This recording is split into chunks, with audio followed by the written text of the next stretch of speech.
Warning: the following content contains language that may be inappropriate for younger viewers. Viewer discretion is strongly advised.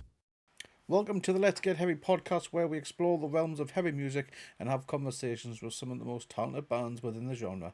In this episode, I got to sit down with Saint October, who are currently touring the UK. We discuss the band's origins, current releases, and of course, what plans they have for this UK run. So let's get heavy.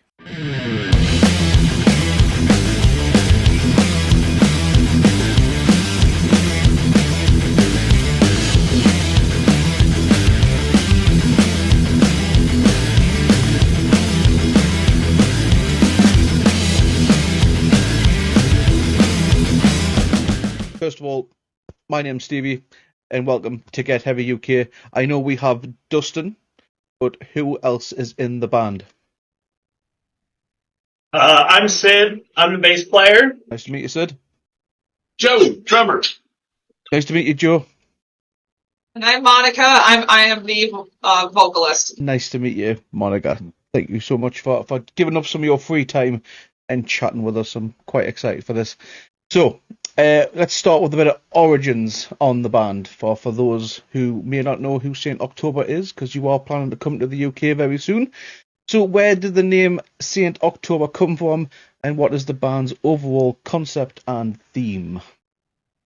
All right, so the name of the band Saint October was actually a tongue-in-cheek ode to Typo Negative through their song All Hallows Eve with the reference of Saint Lucifer and the album October's Rust. Right. Nice. Interesting. I take we're big Typo Negative fans here, are we? Nope. No. Her and I are. I've given them like 4 tries, and I'm like, it ain't my thing. I like a few of their songs, but I will admit Dustin and Monica are much bigger Typo Negative fans than I am. Oh, there it is. There's the tattoo. So how did these all meet then? Have these all been a band long? We've been a band since 2018, so Monica and I, we're the only surviving members of the original iteration, but Joe and Sid are the members of the superior iteration. I've been a member of the band since the beginning of 2021. What about? I joined, was it 2022, 2021, something around then? Yeah. So what was the process of acquiring Joe and Sid? So we've had a long-running bad history with bass players and commitment issues. I don't think you're the only one. I think every band that I've come across, even here in the UK, everyone struggles with bass players. They're worth their weight in gold. So Dustin, keep a hold of him. Well, I think we treat him nicely. He's got his own ear mix, so he's good to go. But no, so we've had a bad run of luck with bass players. We've had 2 that have left. Actually, we've had 3 that have left on good terms, 1 that we won't even speak of. And Sid actually started out as a fan of ours, and he sent a video over Messenger playing along to one of the songs, and we're like, wow, that's cool. We're actually looking for a bass player. And it kind of just fell in line. We proposed to him at the venue we were supposed to play at the week prior with a Dark Glass Atom.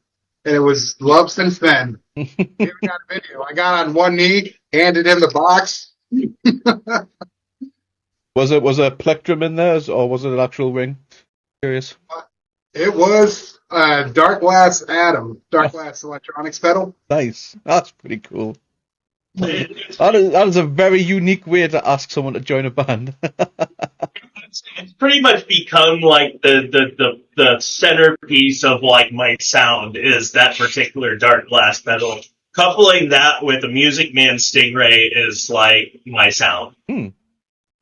So, Joe and Sid, since you both said that you weren't Typo Negative fans, or you were like a handful of songs, what's your musical background? This must be a completely different take for you guys, is it? This is my second band I've been a part of. My original band was kind of like a new metal cross with like sludge metal. And it wasn't near the musicmanship of Saint October. It was kind of like simple, angry music. But like my music taste kind of ranged from like jazzy progressive rock, kind of like intervals and Pliny and stuff like that, to like really symphonic, like Nightwish, Epica, little bit of black metal like Cradle of Filth and stuff. But I'm a huge Black Sabbath fan. Of course, they're pretty much the inventors of metal. How can you not? Really excited because one of the venues we're playing at is Cart and Horses, Mm. and Steve Harris being one of my absolute like bass heroes. It feels like an honor to be playing where Iron Maiden began. It is truly an epic venue to be playing. Is that going to be the first night or the last night of your tour? I think it's like the This will second or be third. the second or third night. Yeah, somewhere in the middle. Sweet. And Monica, can I say you've got an absolutely stunning voice? Absolutely, Thank you. absolutely amazing. Where did you learn to sing like that? Is that self-taught or was that lessons? A mixture of both. I actually, like when I first started the band, I took some lessons, but as we have progressed, I've actually been taking voice lessons from David Ackesson. He is in Sweden, and Oh, wow. must say that like lessons with him have like changed my life. He is such a fantastic voice teacher, and I have learned so much from him. And I will continue to keep having lessons with him because he is just. I have all of him to thank for that. Sweet. That's pretty good. I'm assuming they're all done mainly online. Yeah. Yeah. No chance of meeting them in the future unless you're a tour in Europe soon as well, not just the UK. I sure hope so. I would love to meet him. I mean, he does tour a lot. Like he was recently in the U.S. for Prague Power, wasn't he? Or No. that festival that Aftertime did. He was playing with. He sang with Glyph or one of the other bands. No, that I don't think he was there. I could have sworn he was in the U.S. for a festival. I don't know. Yeah, David. He does like a lot of voice lessons with people like Adrian Collin of Seven Spires and just that whole power metal stuff. Sweet. He can knock out. Pretty cool that. Touring Sweden would be pretty sweet. Like, I don't really have any like stopping points for where I want to play at. Like, anywhere that's willing to have Saint October on their stage is a goal for me. Bonus. We're not allowed in Russia. Our BPMs are too high. Oh, Jet Steven? Yeah, it was Chechnya, that band, I think it was music was 100 BPM. Oh, really? Oh, For real. I don't know how what? Is that genuine? That's real, is it? Yeah. Like, you look it up. Oh, It's, wow. very silly. Okay. I will have to have a look that up. It's very quite interesting. Wonder why that is. I think that's because it promotes violence or something like that. What, really? I mean, Might be some kind of like, religious or cultural thing of, what I think the speed of one music determines violence and. this is like 6 months ago. You're testing my memory here. I'll have to quick It was Google. a story that made its way around musical YouTube. Yeah. That's fair enough. And Joe, apologies, I asked before, what was your musical style and inspirations? Yeah, so what got me into music was probably Wipeout by the Safaris, that big drum solo. Nice. Heard that, and the rest is history. Yeah, that along with a lot of like Rush. My dad listened to a lot of like Christian thrash metal, which is a surprising thing that exists. But stuff like Tourniquet, like 77s. Then I got into like Judas Priest, Iron Maiden, Slayer, Slipknot, Metallica, all that stuff. Then Sick. got more the screaming heavy stuff like Secreum and stuff like that, blast beats, double bass. Just kind of went down that hard, fast, and heavy road. I feel like a lot of the more melodic and proggy stuff, like Tool, Tesseract, good stuff. I've always been a bit very, very limited on prog. I'll be honest with you. It's very hit and miss with it. One or two songs I like by, like pretty much like how yourself and Sid is with Type O Negative. That's me with prog. Yeah, so the average prog album will have like 2 songs that I'm like, yeah, that's a good song. Then just skip every other track. Yeah, that's kind of my experience too. Like, you get a couple of good songs off an album, and the rest are just weird. Yeah, it's like we got like 20 minutes of spaceship noises in one song. Yeah, pretty much. Yeah. You did that 10 out of 10 albums like Rush 2112, Cracked Altered State. Those ones are perfect all the way through. Saunders a really Professor Act album too. That's a good one. Sweet. Some of the early Leper stuff is considered prog as well. It is Rush. They can be quite a difficult band to get into for a lot of people as well. And a lot of people, I get shocked by it, but I'm not really a massive Opeth fan. Neither. A lot of people get shocked when I say that, but I'm not a massive Opeth fan. But it is. So if you're You get mad when I say that. not an Opeth fan, then you've got to be a Catatonia fan. Catatonia. A little bit. The blood. I'm a big Thrash fan. I'll be honest with you. Thrash is really my vibe. I just love riffs and guitar solos. That's my ultimate. I love all forms of metal. I will point that out, but there's just something about Thrash. I don't know what it is. Something about it. Just suck off for riffs and solos.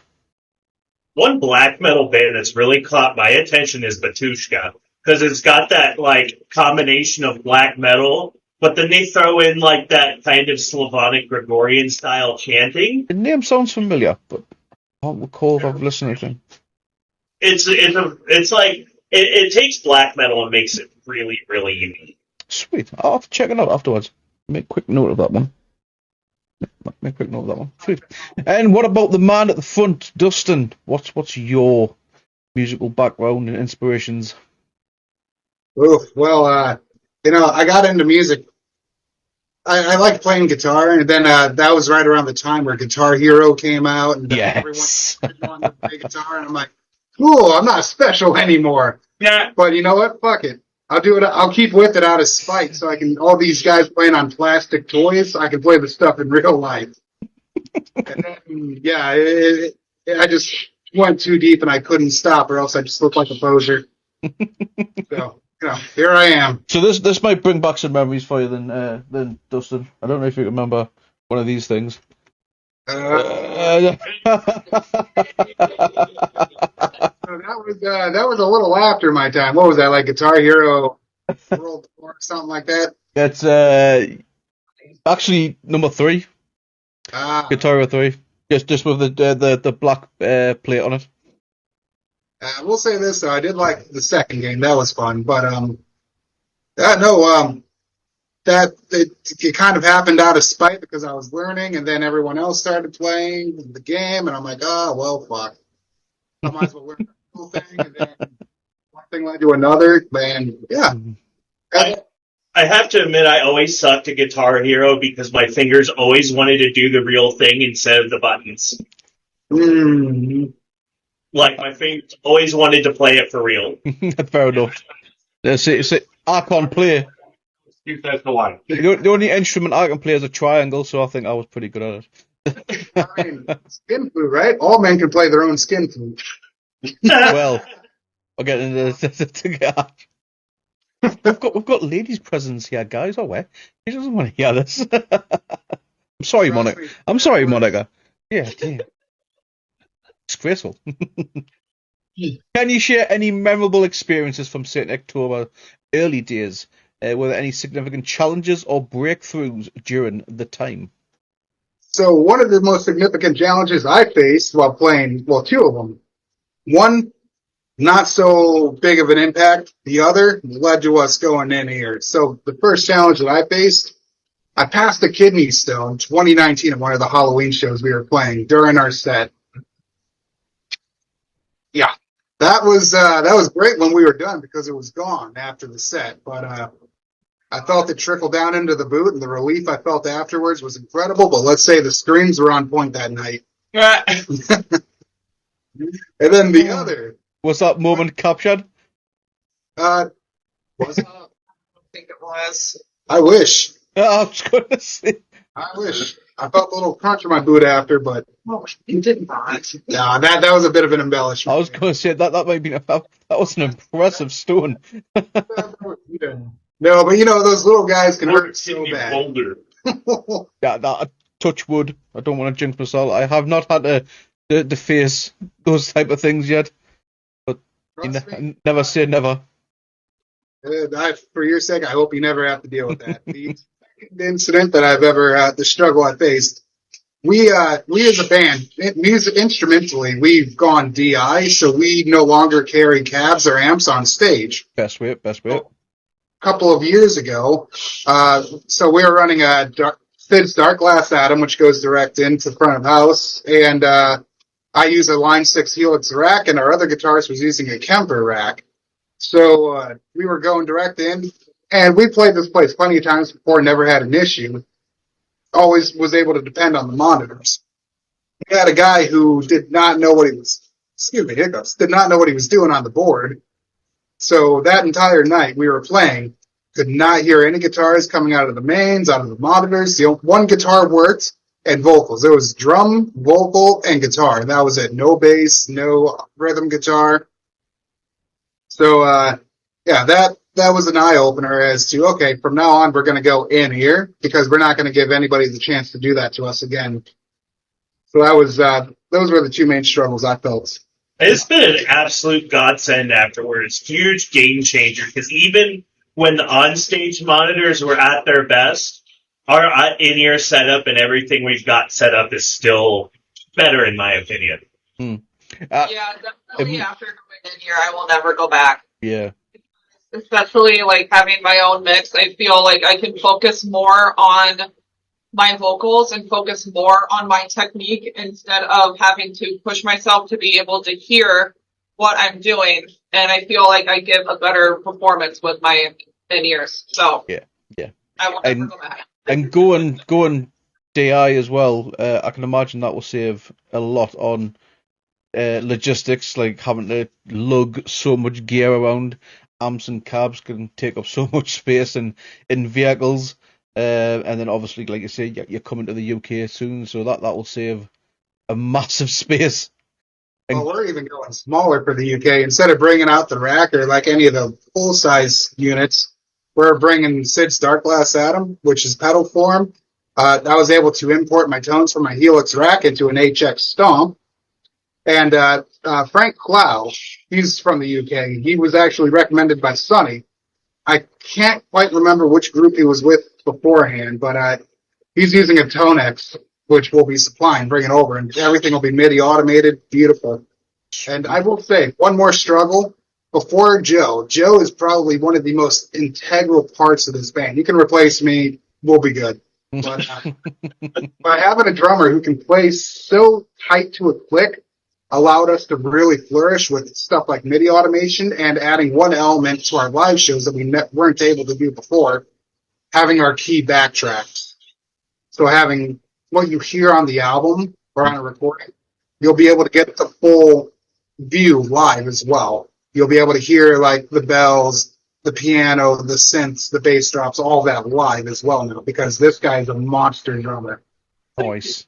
I can just see the massive grin on his face behind you right now. That's always there.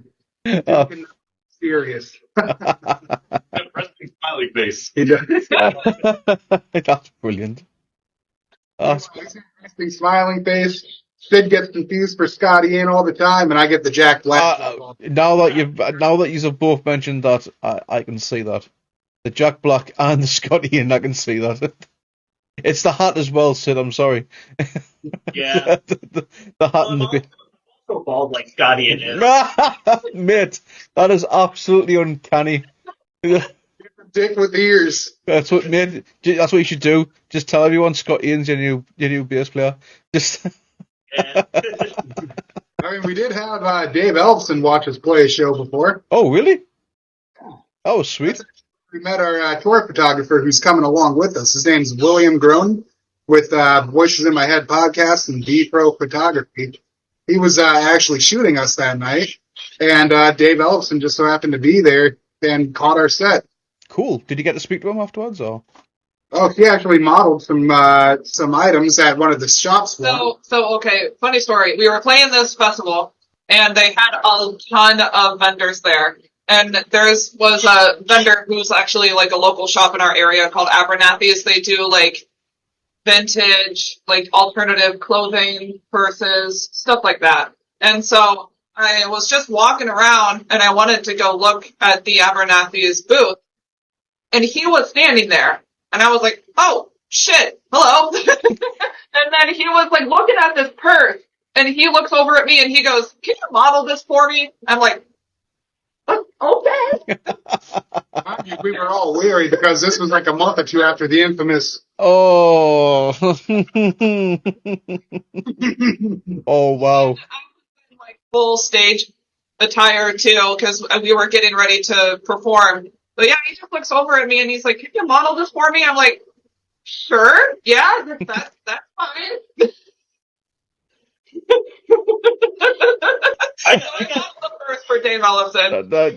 I did get to talk with him, and like, because he was a little bit of an influence for my playing too, and like we were just talking about like some of my favorite songs and bass lines of his to play. That's pretty sweet. Yeah, I got to meet Megadeth did like an entire signing. This was before that famous incident. Well, you've just mentioned there, Dustin. Ellefson was still part of Megadeth. It was Dave Ellefson, Dave Mustaine, Chris Broderick, and Sean Drover. Absolutely. To be fair, I didn't even have a full beard. I was just in the process of growing a beard. So, yeah, they were absolutely gents when I met them. Everyone gives Dave Mustaine a lot of grief, a lot of jip for being a bad person, but he was absolute gent with me. Absolute gent. They didn't give you the Malmsteen treatment? Nope. 100% not. 100% not. I was the first in line to get my CD. My friend behind us got his vinyl signed, and he was an absolute legend with her. I don't know if that was because we were the first, and he was in a relatively high spirits because he was signing CDs and vinyls for like 2-3 hours. So I don't know how people felt at the end, but my experience with him, he was an absolute. Yeah, I will say that like the little bit of time that I got to talk to him, he was very nice. We're And talking about Ellefson, not Mustaine. oh, Or we're talking about Mustaine, not Ellefson. Ellefson was pretty cool as well. Yeah, the entire Megadeth in general I was fervent to, but yeah, they're all absolutely. So Monica and I actually got a chance to meet someone who also has a pretty ill reputation for supposedly being a dick at meet and greets. So Oh, we met Danny Filth a couple of times, and each time, dude was an absolute gent as well. yeah, he was very sweet. The couple of times that we got to meet him was very nice. And there was actually like one of the tours that we saw Cradle of Filth, and like after the fact, they were posting online like, "Hey guys, like quit giving him grief, like he's sick, blah blah blah." And it was like when Dustin and I met him and saw them live at that show, we couldn't even tell that he was sick. So I was like, that was a surprise to us, you know what I mean? So we couldn't tell at all. my only thing is just to tell people is just make your own opinion. Don't listen to what you read on whatever you read online. Just ignore it. Make up your own when you meet the person yourself and make your own opinion of that person. Yeah, whoever you're listening to online probably had like a 1-minute interaction with them. They don't know them in person, and they're just. Or they've watched an interview and he's had a bad moment, bad mood, something's happened. Do you know what I mean? They've watched an interview with him. He's come across maybe as a bit obnoxious on interview, but you know what I mean. That's one moment out of possible thousands of encounters where he's been absolutely a gentleman. But like, do you know what I mean? It's just that it just happened that one encounter was recorded. Even the nicest person will have like brief moments where they're just like in a bad mood, have had like the most horrible day, and then like that one time where like just kind of they lash out because they've just had enough. That's usually the moment where someone's there with a camera and catches it and plasters it all over the internet, and then that's when they get You'll know yourselves. You know yourselves, guys, when you're on tour. You know what I mean? And you're on the final day of your tour, you're tired, you're broken. You know what I mean? You just want to have a sleep for 24 hours. Do you know what I mean? Right. We don't know what you mean because this will be our first tour. Whoa, right. Well, I'm sure you'll experience it for the first time. We'll find out what it feels like. On your last show, because I'd imagine you're self-driving as well. You haven't got like, an independent driver, so I would imagine you'll feel it. Boys are driving us around. Oh, so right. So you've got Sonny to drive you around, right? I see. That's pretty Yeah. sweet. The segue from that Cradle of Filth talk up to the next one, we actually have a single that's going to be coming out sometime later this year or early next year that features the next member of Cradle of Filth Oh, locally. really? Sweet. Yeah. Pretty cool. Yeah, when you act buddy with those guys, well, not even act. When you be buddy with those guys and just leave a good impression, you can make things happen. That's pretty sweet. Well, we'll touch on more of that new single momentarily. So, first of all, because with tour excitement, as we've just said, you are coming to the UK very soon. What are you most looking forward to about your upcoming UK tour, especially as headliners? Ooh. Honestly, I'm still shocked that we even get this opportunity. Like, I just still can't believe that we're actually going to be boarding a plane in 2.5 weeks to play in not only a new state, but just a whole other country. It still just blows my mind. So is this going to be your first time outside of the UK? Sorry, outside the US, my apologies. Yeah. Yes. Yes, nice. Sweet. I have never been on a plane before. Oh, wow. I've been on a plane for my work because I'm like I work for like a international organization that has locations all over the U.S. and they sometimes fly me to other locations for certain trainings and stuff. So I've been on a flight a couple times for that. So being on a plane isn't new, but being on a plane for 11 hours is new. Make sure you pack a Nintendo Switch or something. My wonderful girlfriend actually bought me a Steam Deck for my birthday last Nice. month. So, like, I'm gonna be gaming both. Yeah. It's gonna be gaming and sleeping. I'm a huge reader, so I'm going to be bringing my Kindle, and I'll probably be reading the whole flight. So. All right, so It got me a PlayStation 5 handheld thing, so. I'm just going to be irritating whoever's next to me. Are we there yet? Are we there yet? Are we there yet? Are we there yet? Are we there yet? Make sure, actually, if you've got flyers, make sure you just on the plane, just because they can't escape.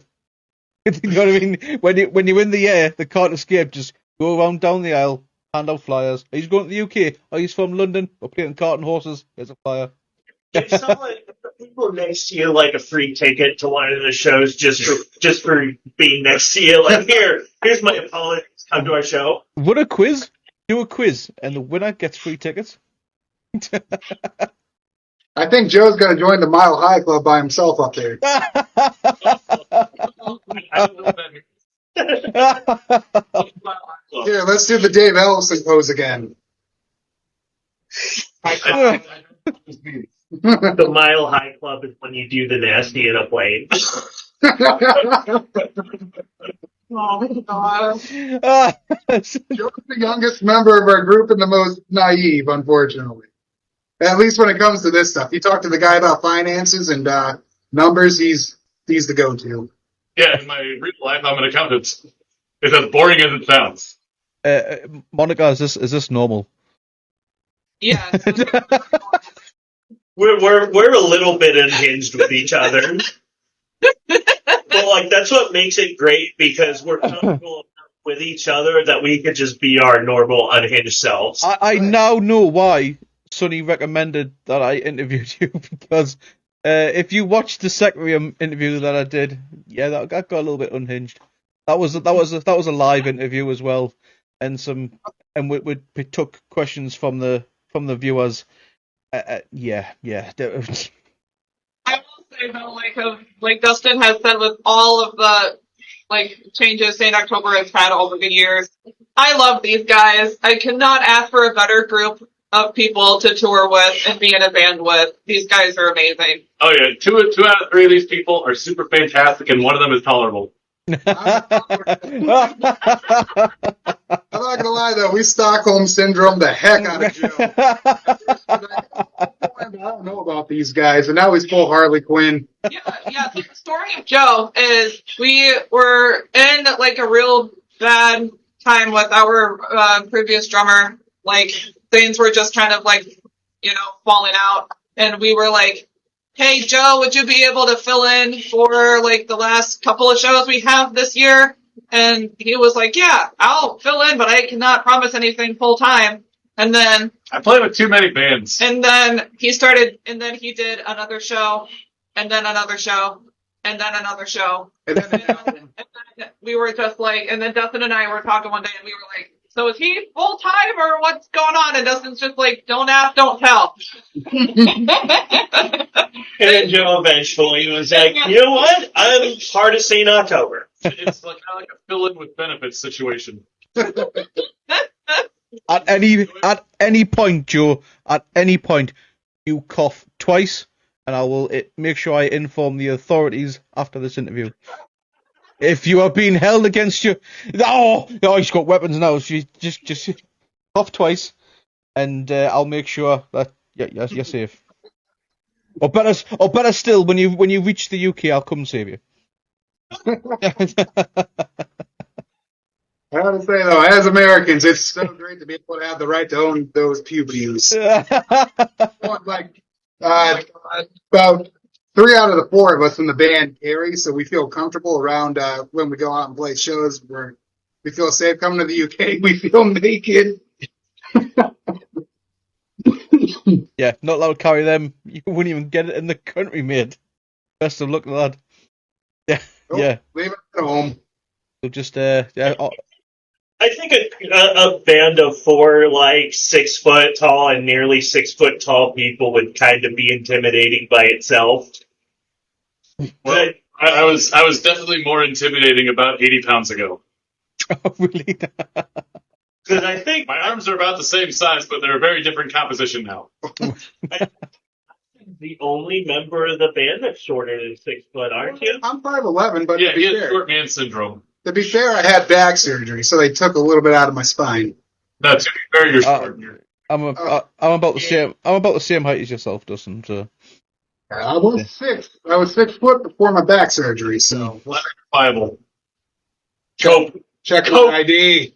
But as they say though, good things come in small packages. So don't let them beat you down, mate. That's the first time I've been called small.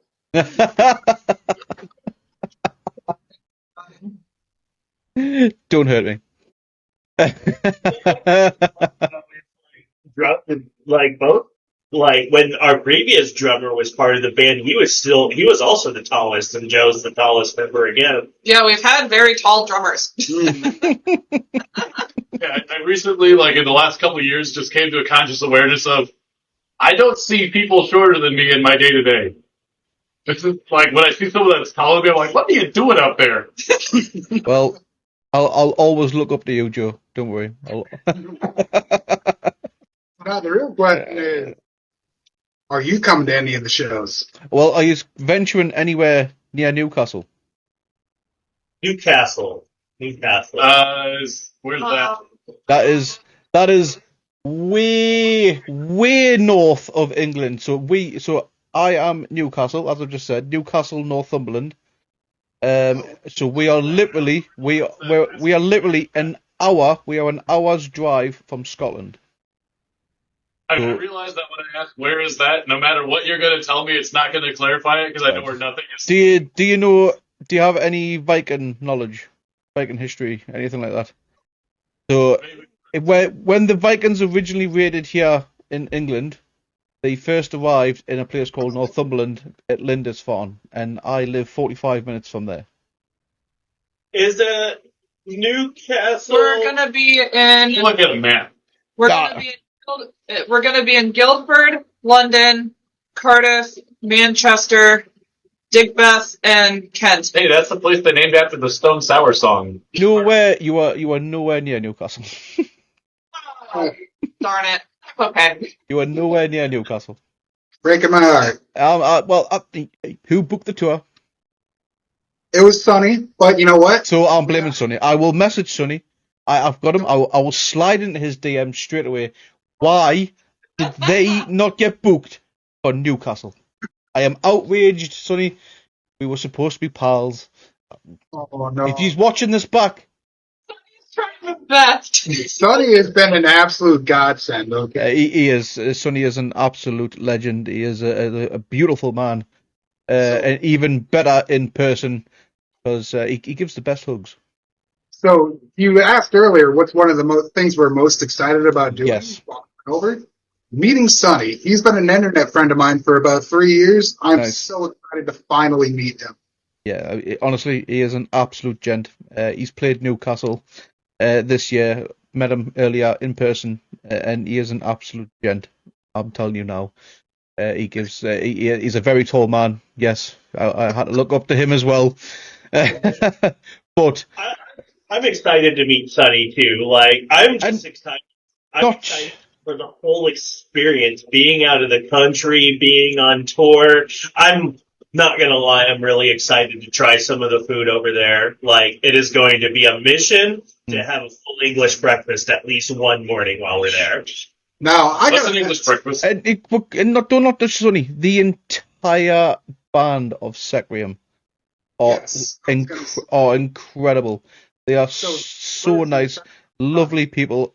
Honestly, when you meet them, you'll feel like you've known them forever. Do you know what I mean? I only know of Sean and Charlotte and Sonny. Mhm. The people I've ever had a conversation with. I'm looking forward to meeting the other two members of Secreum and really all the bands. This is so awesome. It's hard to believe that this whole tour was brought about by memes. Memes I like it. started I like it. I like it.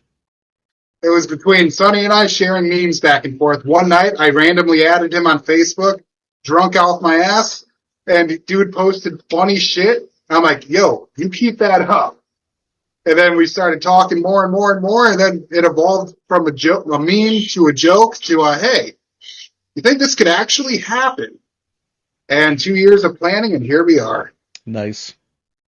2 years in the making, and it's You should happening. find what the meme was. I do need to find what the original meme was. I think it had something to do with Shrek's butthole. I can't think of any better way to start a friendship than Shrek's butthole. This raises more questions than answers, but probably for a conversation that's not going to be put on YouTube. Yeah, conversations typically get R-rated. I can imagine. 17. So, anything else that you're looking forward to come to the UK? I heard someone mention a full English breakfast, Sid. Yeah, yeah, and I'm definitely like a foodie, and I'm pretty excited to try some of the regional foods there, like the authentic English fish and chips experience. And See, this is why I wish you were coming to the north, the true north. Just to point that out, because we have, I personally think we have the best fish and chips, personally, but that's just me. Well, I say fish and chips, it's more of a shark because it's that big. It is huge. It's like 2 plates. The fish is just massive. But You realize we're in America, so like large is kind of overblown out here. In fact, we're looking forward to is getting out of the U.S. and actually tasting what it's supposed to be like. I had a DJ friend from Denver stay with me for a couple of nights. I took him to this fish and chip bar in my area, Northumberland, and he said it was extra large. He said massive. He couldn't handle it, so that's why. Food's so full of like preservatives and all sorts of extra crap that we can't wait to see what real food's supposed to taste like. Well, it was the first time he tried proper bacon. Apparently, the bacon's different over here than what it is in the States. yeah, because like your guys' bacon is from the loin of pig, and our bacon is from the belly, so it's like streakier and has more fat. Right, I'm with you. Yeah. He said the bacon was a lot different, and I recommend when you're here to try a Greg's sausage roll. That isn't the blood sausage, is it? No, that's what's known as black pudding over here. But no, uh, I'm actually not squeamish about trying that because I know that's part of the full English breakfast, it is. and like And depending where you go, there's haggis as well, but that's more Scotland. it's got bacon, sausage, blood pudding, eggs, mushrooms, tomatoes, and beans. Yes, there we go. That is your hash browns. Hash browns. Yeah. And two slices of toast. Except for the I blood like it. sausage. Same. I won't touch the blood sausage. Oh, I'm gonna try it. Is that just out of like life choice because you're vegan or just don't like the sound of it? If you didn't tell me what it was, I probably would have been all right. But now I'm just going to be thinking. I've had some tooth work, so I've swallowed my fair share of blood. So It doesn't taste like blood, believe me.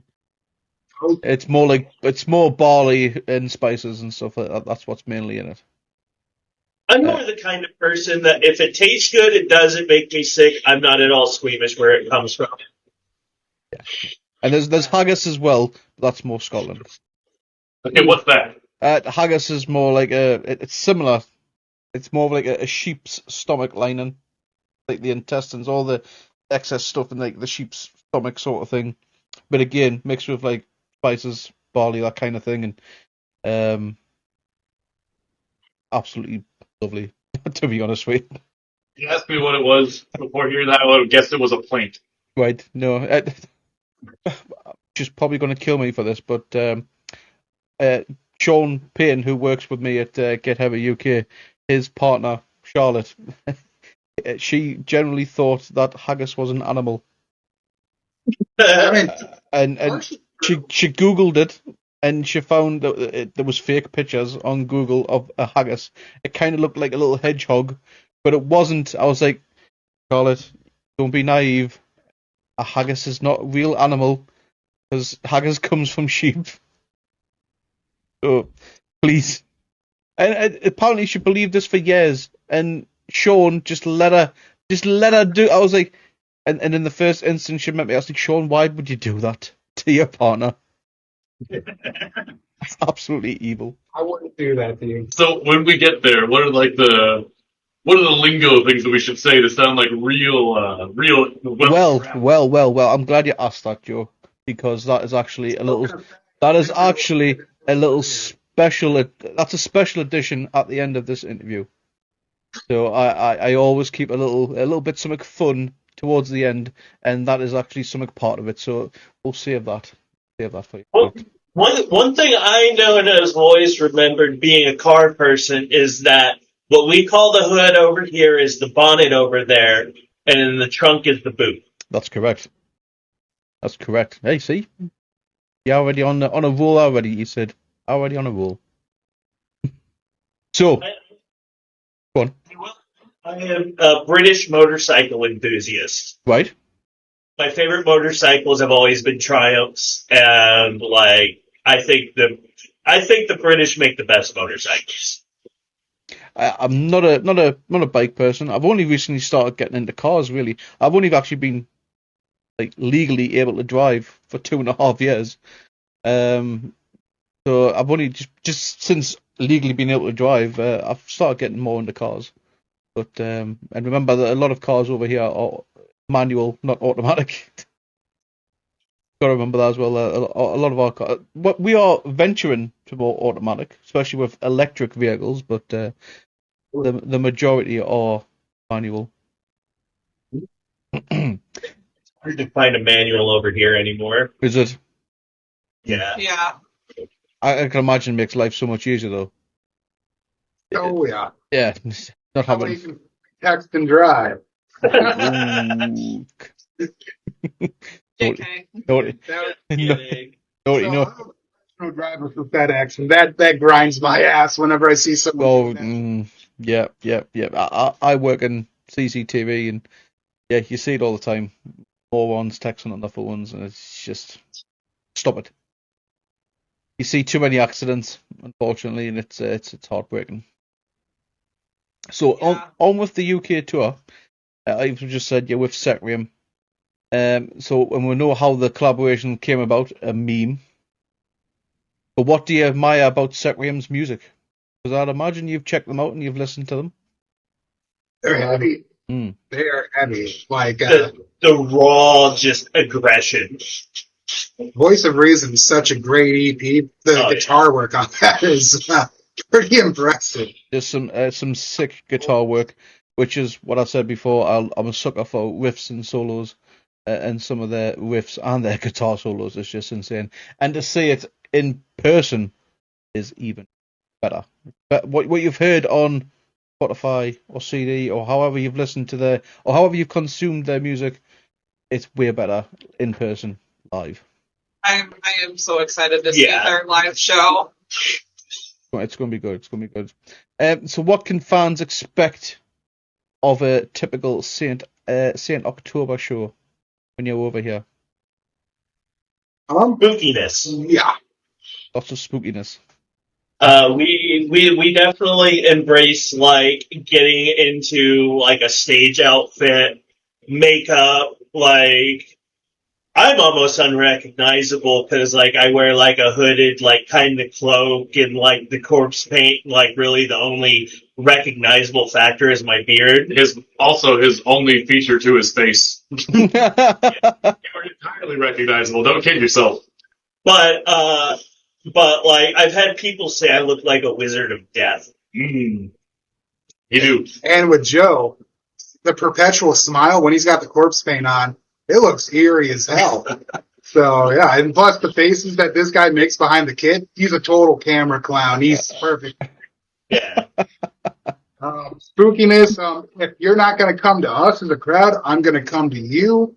I have no qualms about hopping off stage and playing in the middle of the pit. Nice. That's what you need. Drums while playing off stage. So I just kind of stay up there most of the time. What you should do is program it and where you can just hit spacebar on a computer, and then you can just walk around.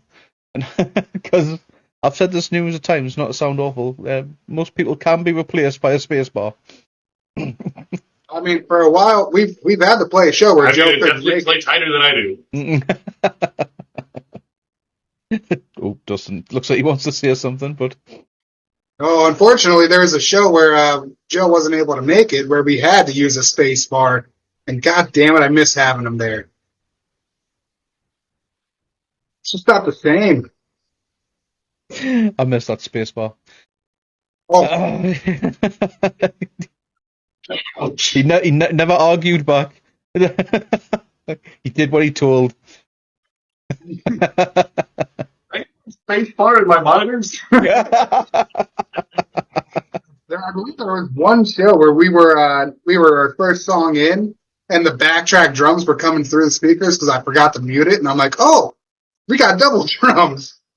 I believe that was Was that the Spillville one? no, that was Goat Whore. Oh. The first song during that Goat Horde show, and I hate God, I forgot to mute the backtrack drums until our second song kicked in. Mistakes happen, mate. Mistakes happen. Yeah. Because typically when I load in a set list for us, I like to add in the drums and the backtrack bass and the backtrack guitar, just so while I'm making the MIDI program changes, I'm like, okay, this is where the change needs to be. This is where the change is. And for rehearsal purposes, because each of these guys get their own rendered out rehearsal mix. Like Joe will get a drumless mix. I'll get a me guitarless mix. It'll get a bassless mix, and Monica will get a voiceless What he means is he sends me a mix. I don't download it. I don't check my email, and I never use it. Yeah, that. I hate my email. I never open it. Yeah, we'll be like, hey, Joe, what did you think of the new song? And it's crickets. Like, hey, you checked your email? He's like, no. It's just like I'll check my email when somebody instructs me to, but on a regular basis, like what? Someone's gonna send me some stupid advertisement? Like nobody ever sends me anything fun.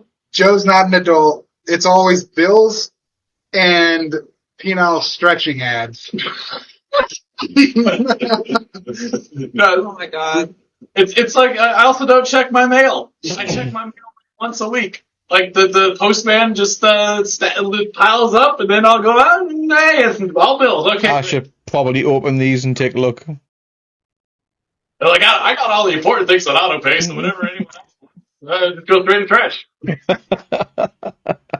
Well, One thing that we are fortunate for is like we've moved from like using a Facebook chat to using Discord for our band conversations. And like it's fortunate for me because I personally kind of like am taking an indefinite vacation from social media. And it's been really nice. But like it started out because the memes that Dustin shared had been what sometimes got a little too spicy for Facebook. And like he ended up not being able to use his messenger for band chat. So I'm like, why don't we start using Discord? And it's been a really nice change. sorry. Yeah, he literally sent a not safe for work meme over Messenger, and Facebook banned him for it. Okay, so let me give you a visual. With their ass up, a full pack of Mentos, and a bottle of Coke. With the Mentos theme playing. I think me and Joe need to talk sometime after this.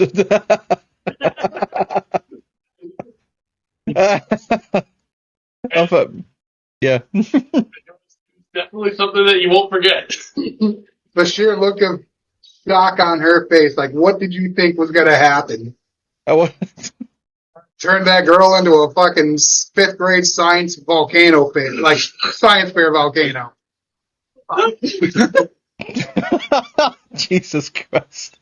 Thank you, Dustin, for painting a very vivid picture.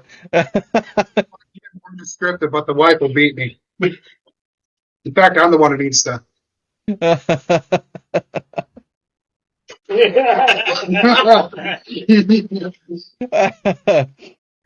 So back on briefly onto the tour. Are there any special surprises in set lists? Yeah, so we are actually going to be playing some new songs over there that we are very excited to debut. And back to the whole like stage presence thing, we focus on very specific topics when we write music within our band. And Blast beats, double bass. And we actually have a trilogy called Decide that is a story about demonic possession. And we actually have a new song coming out called Sweet Succubi. And on the new album, we actually wrote a song about the conjuring witch, Bathsheba Sherman. Right. So we love to stick within those elements within our music, and I feel like it really helps to like paint a picture with our like stage performance as well. So Very dark indeed, by the sounds of it. yeah, Yeah, like the supernatural, the occult, like just dark elements. You know, we like to touch it a little bit into horror too. Is that where the stage outfits will come from? Kind of. Yes. yes. We want our look to make sense with the music. Cool. Sounds sweet. Pretty sweet. So, touching on the new releases, can you give us any more information, any glimpses into these new songs? Can you give us a song title? Sweet Succubi, We've released got sweet one. September 13th. Friday the 13th. And you can find it on our Facebook page and our And our Instagram. Instagram. Do we have a TikTok? Yes, we also And- have a TikTok. And the Go to TikTok, but only watch us. Don't get the brain rot. Don't get the brain rot. Don't get TikTok brain. the teasers are also on our YouTube. And our Yes. YouTube. So I will say this much. This video for Sweet Succubi includes a hearse, a bunch of goth butts and fishnets, 10 gallons of jet fuel, and a lot of freezing our asses off. And like 2 weeks of collecting firewood. Yeah. There's a giant bonfire scene, and they lit it up, and then immediately we had to like, all right, fire's burning, clock's ticking, Everyone get in position. Yep. I had the wind changed a couple times, so we got a bunch of smoke ballooning us. And you can tell when you go and watch the teasers, like there's little glimpses of it of us like performing out in the middle of the woods in front of this huge fire. And Joe's right, we had to literally like get in position like immediately as soon as the fire started because they were like, okay, go, go, go, go. Like it was. You have to do an outfit change like between two shots. Yes, yes. Because there was one scene where it's just me and there's the fire behind me, and then we had to immediately like switch, change clothes, go to the full band performance, and then there was also one of me and the other women that were extras in the video also in front of this big fire. And that's another thing too that I'm really excited about with the video is all of the other women that were extras. And basically the story of the video, without me giving too much away, is basically the storyline of the video is me as the head witch going around town collecting women to be part of my coven, and then it shows all of us at the very end in front of this huge fire. And if you look really closely in the fire, you might see our friend Mike with a spray can spraying jet fuel on it to keep it going. I'll just pause there. No, they were. Mike was in full tactical, like face like, roll down. He was wearing black clothes and camo. Just He was really trying to disguise himself so he wouldn't be seen in the video, but there may be some slight glimpses of the jet fuel being sprayed out on the fire. yeah. And with that being said, some friends in the bands around here that helped us out with that. Lethal Injection. Mike is the drummer for that band. He and Dwayne helped with the fire and getting everything set up, and it was on his property. And our friends from Bachelor's Grove, which is a Chicago-based spooky band, one of their guitarist, Abe, he filled in on the video for our other missing guitar spot. And the front woman, Abby, was in the video with Monica. She was one of the witches collected. So shout out to Lethal Injection and Bachelor's Grove. Big love to you guys. And there was just so much that went into this video.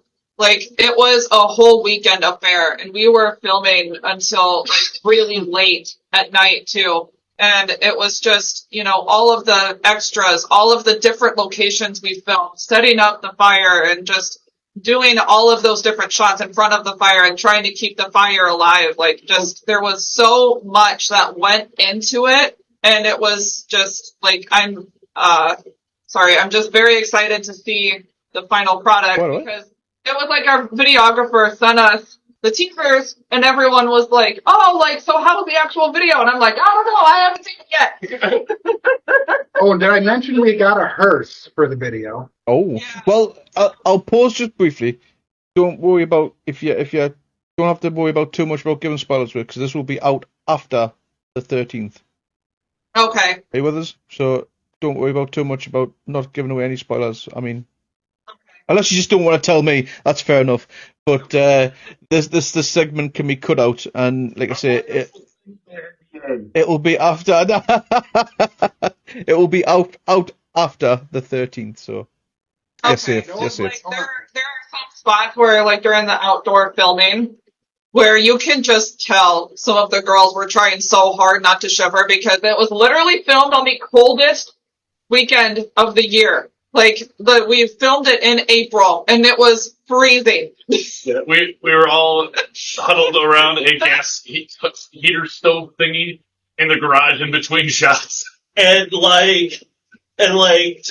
used to be a pig player because, I prefer playing fingerstyle, but, when I joined, my fingers, for a little while, my fingers just didn't have the stamina or the conditioning to play our stuff as, aggressively as I wanted to. So I did kind of lean onto the pick, but this is, the first music video that we did after I transitioned to be able to play fingerstyle. And, my fingers were really, really, trying their hardest to keep up with the music, with how cold it was. But just felt like they were about to fall off. Yeah. Is that how it about to just turn into icicles sort of thing? But I'm glad you can finger better now though. His girlfriend's glad too. Yeah, my Yes. Dustin knew exactly where I was going with that. Bang bang. Sorry, I had to say it. I'm sorry. But it's true what they say. Bass players do finger better. The look on my girlfriend's face when she sees me play my bass finger style now, like it's Does her face just light up? yeah, yeah. The look on her face says it all. Get in. Oh, so we know the release of the song 13th of September. But are there any plans to build on this? Is it going to be a future album or maybe it's an EP? Yes, it'd be Yes. the first real track of the album. Right. So there's Yeah, an album intro, and then this is the first real track. Yeah, so this will be the first single off of the album. Right. And then the track that features the former Cradle of Filth vocalist will also be on this album. Sweet. So, and is the album completely finished? Is it good to go or? Well, no, I've been done for like a year and a half now. There's a little bit of recording left, but it's because there's a bass player The bass player's holding it all up. It's always the bass player's fault. Yeah, it's not like the guitar player hasn't gone and recorded all the bass parts, and then he's just waiting for the bass player to play them. Come on, bass player. Yeah, damn What? bass player. Yeah, damn bass players. It's graceful. Dumb bass players. And are you experimenting anything new with this album? Try anything different? Something that you haven't tried before in the past? It's a bit of a heavier sound than we've had. Even though we've gotten heavy in our Whatever Darkness album, we're still kind of migrating to a heavier and darker ambiance. Yeah, and I will say that as far as vocals go, I'm branching out and doing a lot more harsh vocals on this album. And one of the things that I've been working on with my vocal coach is being able to sing in a higher registry. So I'm doing a lot more with, my voice on this album. And so I'm very, really looking forward to hearing how that all, plays out. That must take a lot. And I mean a lot of practice, especially because you got to get them key changes, going from harsh vocals to clean vocals, and then like I said, now you're trying to go to a different key tone, going higher again. How's that gone so far for you? Has it been found challenging or? It's been a little challenging, yes, but honestly, now that I've been doing it, it is getting a lot easier. It is going really well. I would recommend as well, when you are over here in the UK, speak with Charlotte, Sonny's partner. She's a damn fine vocal coach and vocalist herself.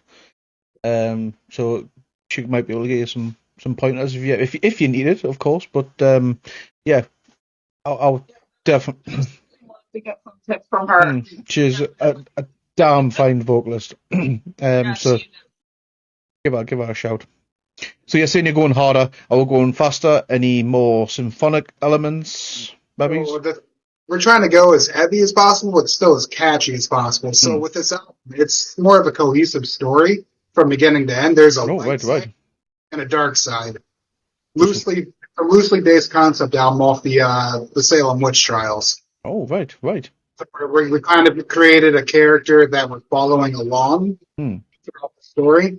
Yeah, and basically, with this album, like Dustin said, it is different perspectives of one story throughout the entire album. And everything all ties in together. And we've never done that with Saint October material before. So, yeah, it's cool. Sweet. Like character 1 is like the kick drum, and then character 2 is the snare drum, and the toms. And are we allowed the name of this new album? You've already gotten it. Salem. Fair enough. Sweet. Mm-hmm. Fair enough. That's fair. And maybe a rough release date. I know I'm asking quite a bit here, guys, but we've got a rough release date. I would say, depending when the bass player, of course, finishes his part. if I'm talking realistically, probably spring or summer of next year. Right. I wanted it to be like 2 months ago. Yeah, me too. I can say with absolute confidence that after we get back from tour and then get one more show out of the way after tour, our schedules are pretty open outside of our work schedules. And like, as soon as we get out, I am definitely going to be in this studio right here with my basses and a few packs of fresh new strings, and we're going to lay it. Me and Dustin are going to get this banged out. I was just about to say, when do you fly? When do you fly out? What's your... 25th. Got plenty of time to get that finished now, mate. As soon as we finish this chat, you're cracking. We gotta go back to rehearsal. You got 2.5 weeks. What, 2 weeks roughly? Go on. You can do that in 2 weeks, I think. Yeah. I've got faith. But Sid mentioned we have one more show this year when we get back. We get to open up for the mighty Dark Funeral. Oh, wow. Nice. Mm-hmm. When is that? When is that happening? That is Thursday, October 10th. So literally just maybe 2 days after we get back into the U.S. after our tour. Nice. Sweet. Yes, That's gonna sir. be brilliant. Hey, looks like St. October is having an absolutely fantastic 2024 so far. That was pretty dry earlier this year. We only filmed the music video. We played like a handful of shows. Then it really picked up within the last month or so. We played our first fest. Our second fest. First, I'm not quite sure on it. There's like a little wood shindig, you know. Yeah, so we've definitely branched out further. We went to a whole new state than what we've ever been to. We took a 5-hour drive. Our drummer took a 12-hour drive. So we've kind of branched out and went in all sorts of different directions. We played Chicago. We've played Minneapolis. City, Minneapolis, Spillville. Where else? We're going to be playing Des Moines with Dark Funeral. Yeah. That'd be pretty sick. Probably pretty sick. So, how have these are these places that you've never played before as well? Are they?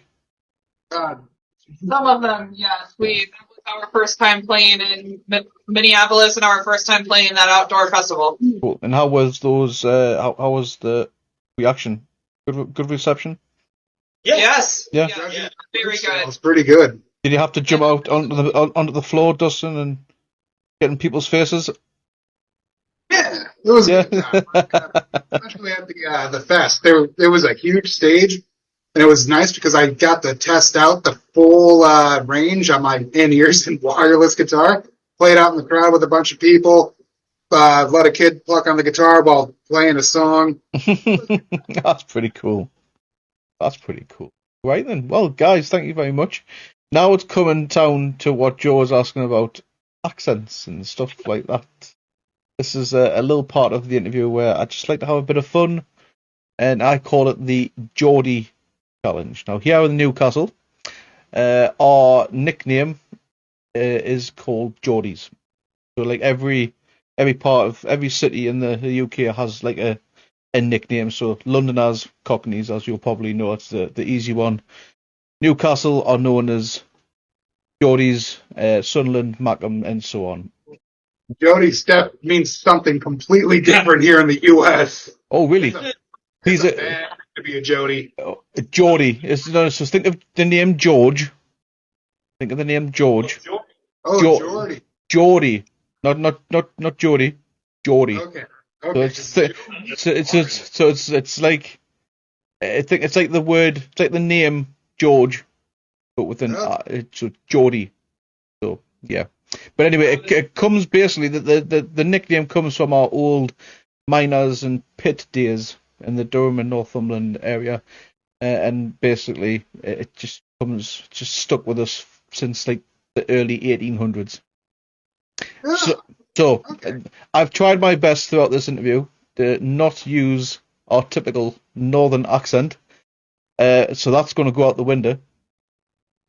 And Oh, shit. I've got 7 phrases in how we would normally speak, and you have to try and guess what they would mean in standard English.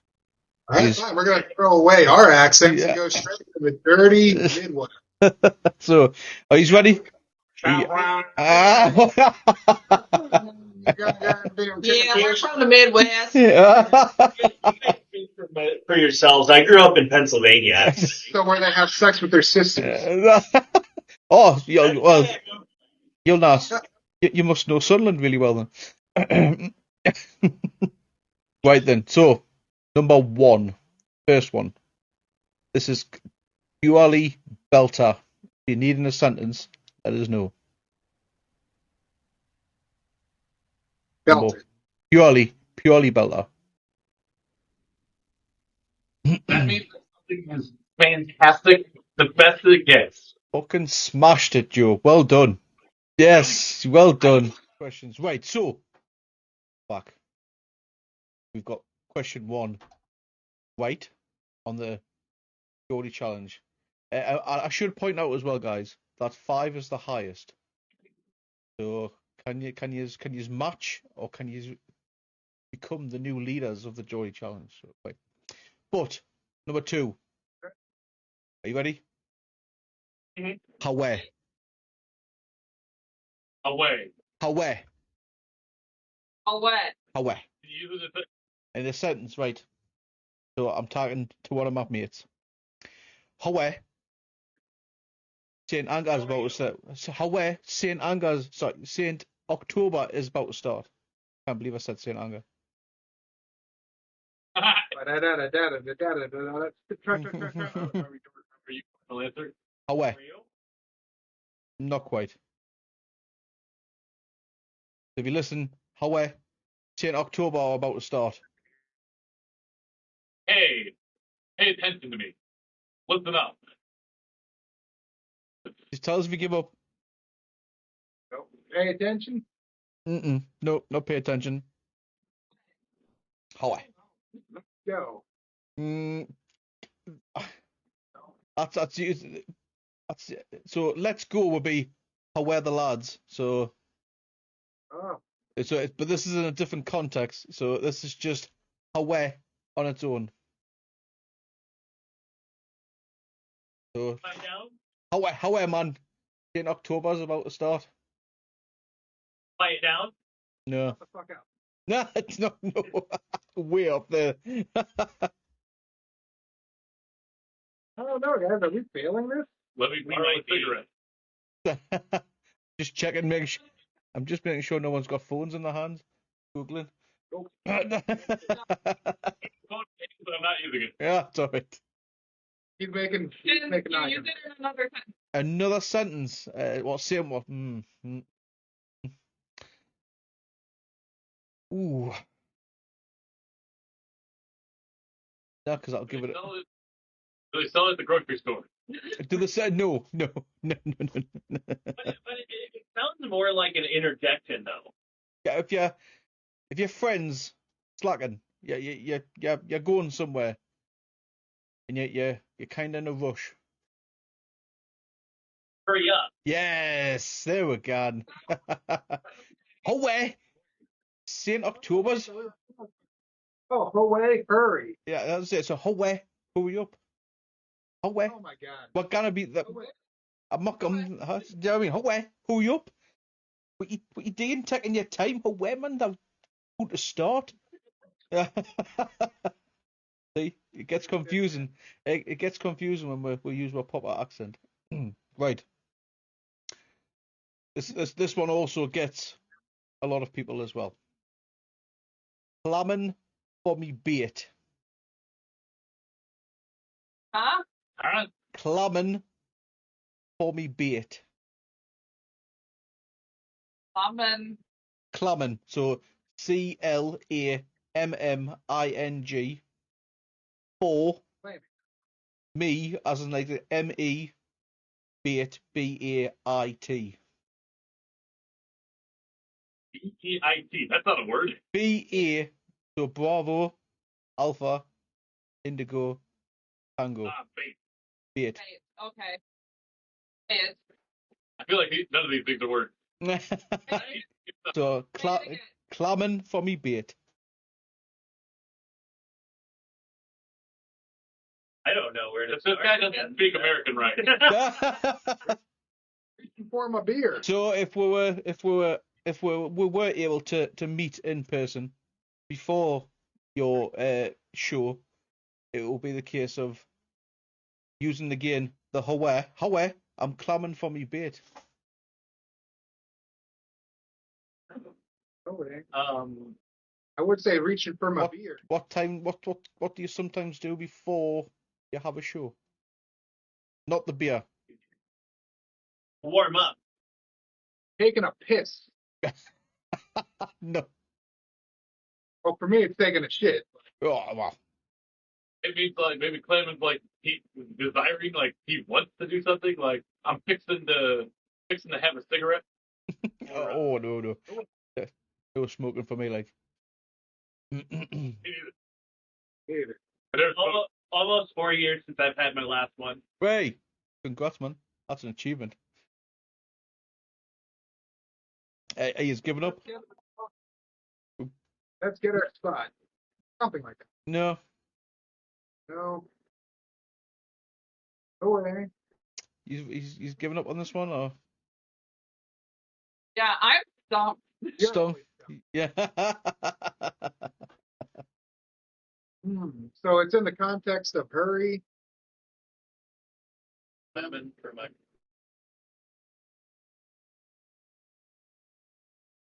Because bait means like a thing to catch here. Like a trap. Bait is a trap here. I don't know. Maybe not trap, but You're thinking more along the fishing terms, aren't you? There, not quite. Yeah. Yeah.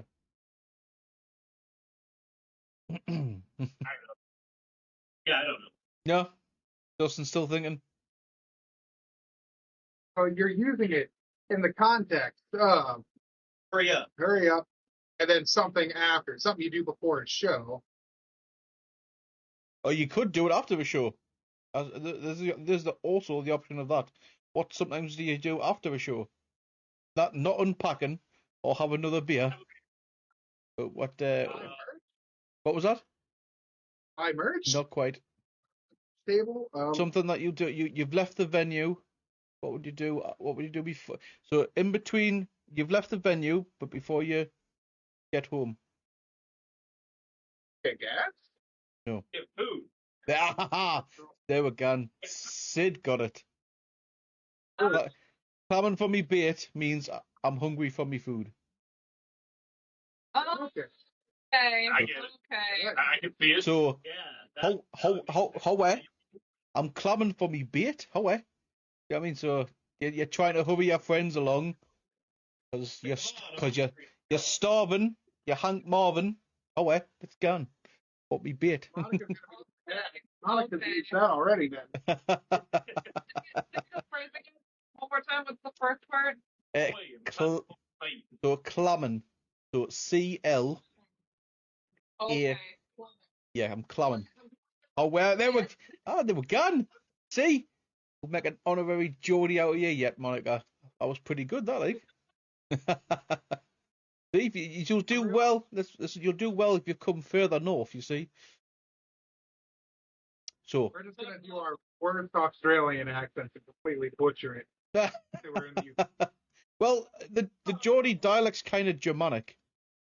It's got a bit of Germanic, Viking, so it's like very mixed, with hints of Scottish in there as well. So, English has its roots in like it is very like Germanic in its roots already. So he's ready for number 4. Yep. Right. Yes. I'm gone, yem. Repeat that. Yeah. I'm gone, yem. I'm gone. I'm gone, yem. I'm gone yet. Gone, yem. Is that a sentence? Gone is going. Is Good. that right? Good, yeah, you're right, yeah. Going home. Yes! There we go, Sid. I'm Job. gunning yem. So after St. October's finished, I'm gunning yem. Gone yet. Gunning yem. Sounds But then just I went like, and sometimes I get on random subjects and I just kind of like info binge on them. And one of them was like the linguistics and the evolution of the English language. So maybe that's helping you. Maybe. yeah, British friends in your Discord. This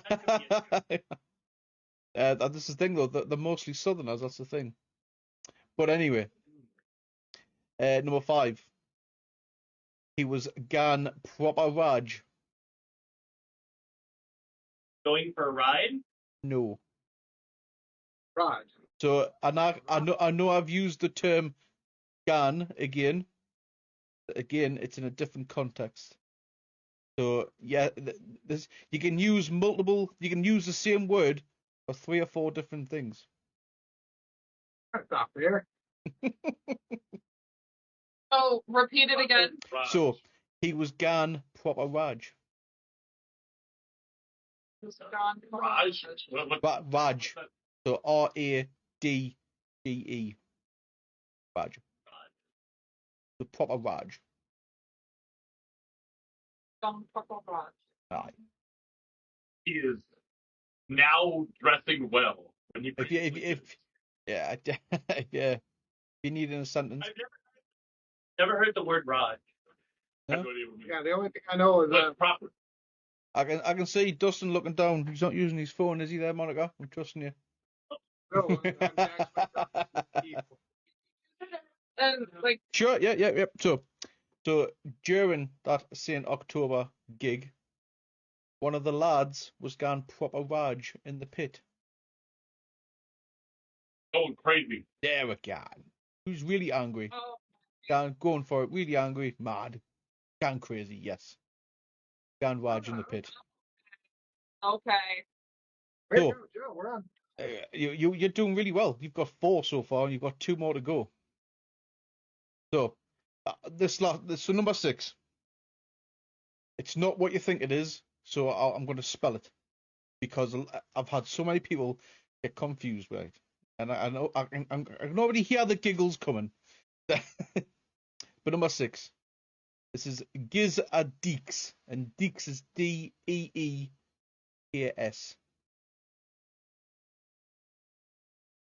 What's the first word in that? Giz, so Giz, Giz.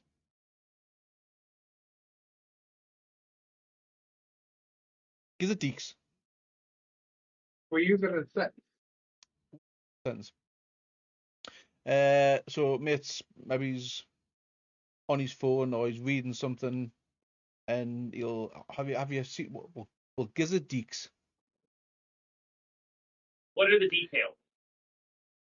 Ooh, close. Yeah, close. Deeks. Look at So, yeah, we'll go. Yes, can I have a look? yeah. Okay. Okay. Yeah, I got one. Can I have a look? So you're reading something on your phone. Oh, this is quite interesting. So on my part, I will well Gizzard Deeks. So it kind of sounds like give the Okay. deets, like Yeah. give the detail. Aye, Give a look. pretty much. Yeah, exactly. Isn't Gizzard Deeks, lad. What are you looking at, like? Right, last one. Become Story Challenge champions because you are tied at this moment in time. All right, Joe, hand me my mask. God. He means business. Oh, Kane's coming out now. We mean business now, guys. Oh my God. Are you ready? When did Kane start wearing glasses? Hour. became the mayor. So number 7. Hour the moon. Over the moon. Ow. There we go. Smashed it. There we go. the champion? Yes. In October are officially top of the leaderboard for the Geordie Challenge. Awesome. That was fun. We needed some push, some help, but we got it. Well, to be fair, you're not the only one. There's quite a lot of people, even people here in the UK, don't even understand what we're saying half the time. I got 2 for 2. I love learning about like the linguistics and like the slangs and the phrases from different areas because like we have a lot of people that speak Spanish around here, Right. but they're from Mexico, and so Mexico like kind of speaks Spanish a bit different from Spain. Right. And like heard it described like I've heard different phrases meaning same things from Mexican Spanish and Spanish Spanish. And Okay. it's really interesting to hear the different dialects, like even amongst English and Spanish and So like in Latin American Spanish, they don't use the th sound instead of z and c. So there's words like cazar or cazan if you're in like Spain, which is the word for both to marry and to kill or to hunt. It's to hunt and marry. So if you're from Spain and you hear the other one, I have different meanings. All right. Now So- we got some for you. Oh. Shooting the shit. What was that, sorry? All right, here's a phrase for you. Shooting the shit. Shooting the shit. I should know this one. I watch a lot of American films. Me and Joe were just out back shooting the shit. Talking shit. Talking bollocks. Talking a load. Talking about anything. Just talking a load of crap. Yep. Small talk. Shooting the shit is just small talk. Well, what we would say, we would just normally say, I was around the back just talking bollocks. All right. Just talking a lot of shit. A lot of shite. Yeah, all right. or some places. Here's another one. Are you down to kick it? But down to kick, is that like down to go out sort of thing? Are you would you like to hang out? Right. You're not going out, you're just hanging out. Yeah. Right. I'm with you. Now, today, we in St. October, we're killing two birds with one stone.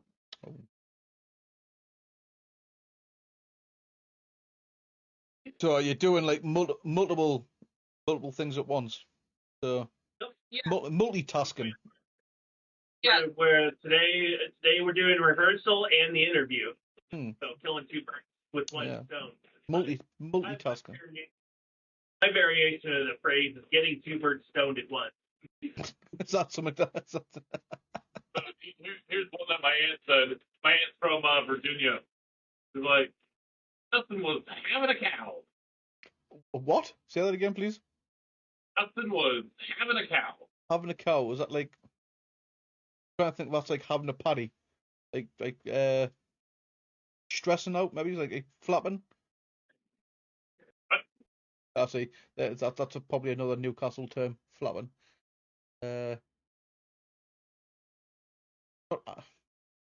Stressing out. Yeah, stressing. It's just, Cow gonna fit over something. yeah. So we another how we would say that is, he was proper flapping. Flapping. Flapping. Just flapping.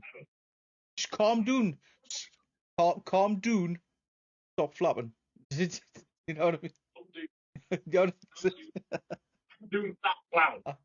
So yeah. So for down, because we're lazy, because we don't say it down, we'll just say it doon. So but if you're going into town, for example, we would say I'm ganning doon the tune. Doom put us out of the butt and into the fuck. Because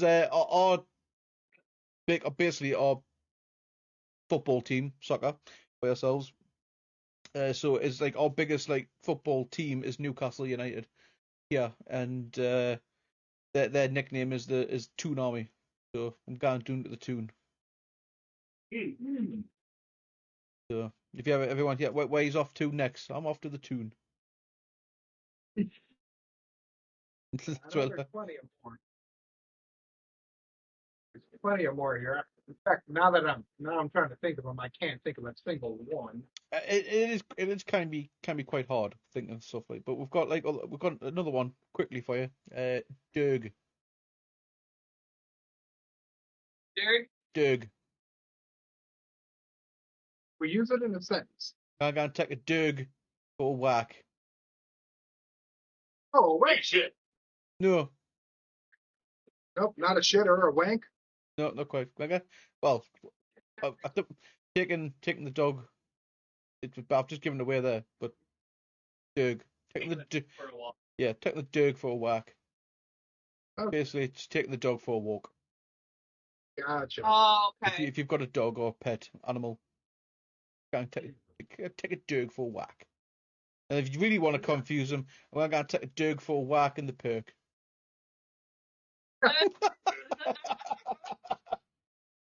It sounds like lazy ebonics over here. It's what? Sorry? No cap, for real, for real. FR, no cap. I don't Jeez. even speak. I don't. Yeah, we're going Gen Z. Going for the kids, the way the kids talk. That's right. No cap, for real. That bitch was busting. I haven't got a clue. You don't even have a clue what that means. No. No cap translates to honestly. Oh. I'm telling the truth. Right. For real. I am telling the truth. Yeah, you got that old I believe me. Good. Awesome. Good. I don't know. So let the kids talk now. got that Ohio grit. But sometimes, I'm nearly 40, so I kind of keep up with this lingo half the time. Yeah, I'm like in my mid-30s, and I've just kind of given up trying to learn the new Yeah. terms. Yeah. but sometimes here in the Midwest, when you ask somebody, "How's it going?" and they'll say, "Just living the dream." That is white code here for I want to kill myself. Oh, really? I was gonna say. When somebody says, "I'm just living the dream," Yeah. that means they are indeed not living the dream. Yep. Well, it makes sense. That is sarcasm 101 right there. That's normally what I say. So it's like 6 in the morning. I've just started work. How you doing? I'm living the dream, mate. Yeah. living Nightmare. the dream. Or you say, living the dream and follow it up with somebody else. Well,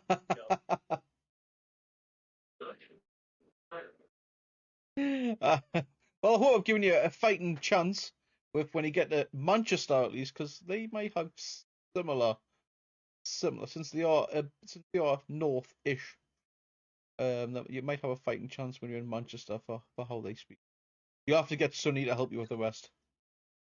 I guess. I'm definitely gonna start saying, "I'm climbing the bit." Yes.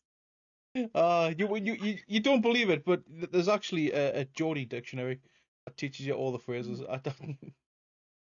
We'll have to get that. It's good. It's funny. Some of the I haven't even heard of half of them. They go back to like way like 80s, 70s, and I was like, what is that? I haven't even heard of that.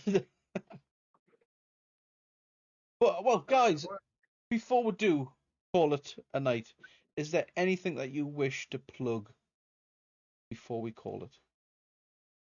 Yes, so with everything being said, please, for the love of Christ, come see us.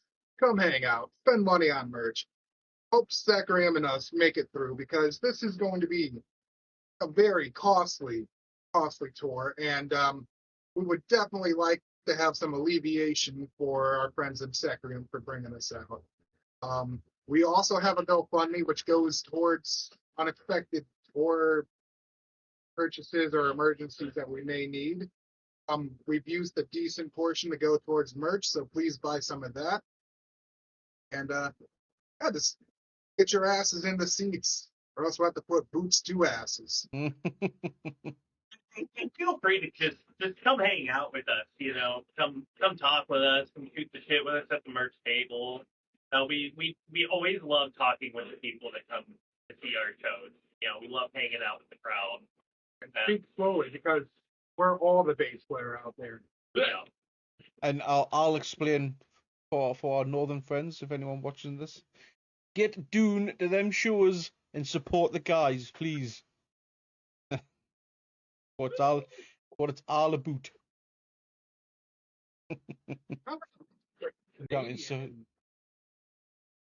So guys, we end all our interviews with this. The rules of the pit are the rules for life. When someone falls, we pick them up. Hell yeah.